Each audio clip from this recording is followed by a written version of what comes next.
Hey everyone, my name is PJ Medin. I play guitar in the band Breakthrough, and today I am taking a look at the SD-1 wireless in-ear monitor system by Melonare.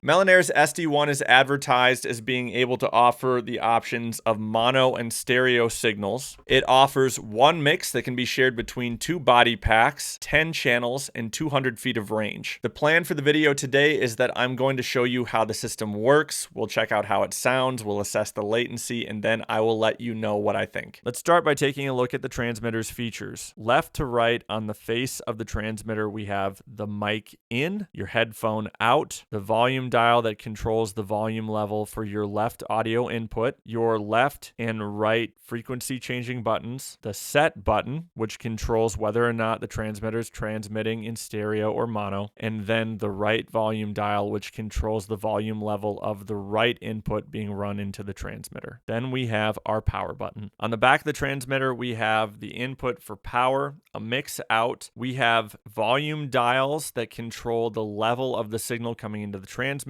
We have these XLR 1/4-inch jacks for lines run into the transmitter, and then we have our antenna. To turn on the SD-1's transmitter, hold in the power button for about 1 second. The SD-1 system offers 10 frequencies for you to use. You can change the frequency you're using by pressing the left or right arrow buttons found beneath the screen.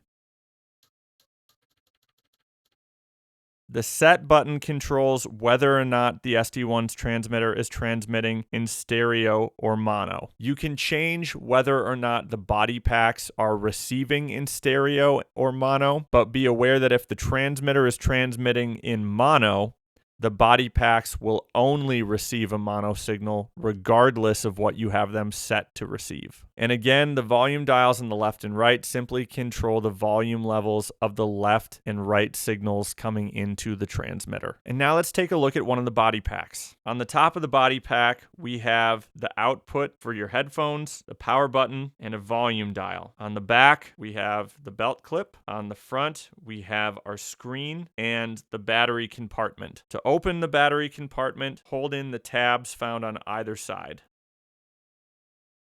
To turn on the body pack, hold in the power button for about 1 second.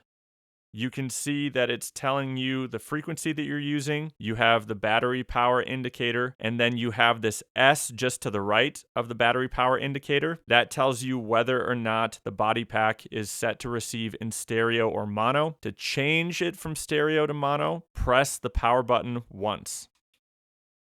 And again, if your transmitter is set to transmit in mono, your body packs will only receive in mono regardless of what they're set to receive on the body pack. It's also important to note that if you change the frequency on the transmitter, it will automatically change the frequency being used by the body packs.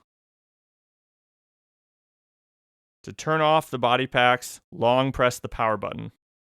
And now let's talk about how the transmitter works in regards to being able to change between stereo and mono. The system is advertised as being able to transmit in stereo or mono. However, if you only have one audio signal being run into, say, the left input on the back of the SD-1's transmitter, you will only be receiving audio to your left ear. In order to get audio in both of your ears, you either have to run a second signal into the right input on the back of the transmitter, or set the transmitter and or body pack to receive in mono. I did discover though that if you run an audio signal into the mic in, you will receive audio to both ears regardless of whether you have the transmitter set to transmit in mono or stereo. However, it will come in like a mono signal.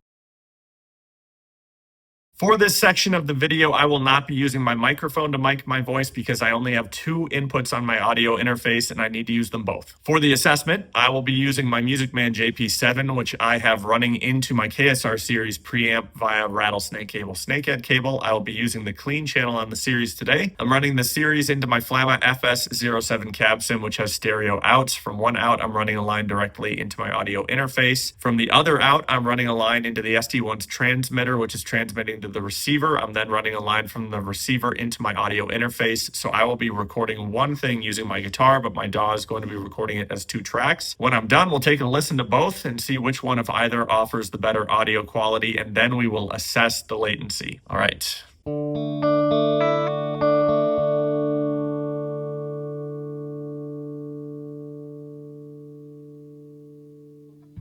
Good enough. Now we're going to take a listen to the cable. And then the SD-1. I'm not hearing a difference in the audio quality. However, I am hearing a little bit of a hiss in the SD-1 signal. Now let's assess the latency. And we're going to start with the cable.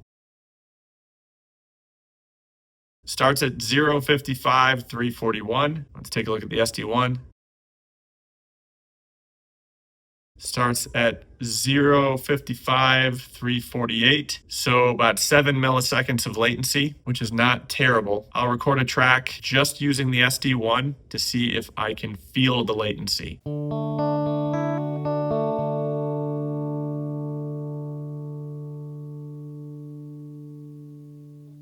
I cannot feel it. My thoughts on the SD-1 is that it's a fine, affordable option for wireless in-ear monitoring. There's a little bit of a hiss behind its signal in the audio assessment. However, that's not going to get in the way of when you're using it in a live setting. And 7 milliseconds of latency is not enough to feel or inhibit you from being able to perform well. There you go. If you are interested in getting an SD-1 for yourself, go ahead and check out my video description. I will throw some links down there. As always, thank you so much for checking out this video. If you liked it, go ahead and give it a thumbs up and subscribe to Medins Make Music for more.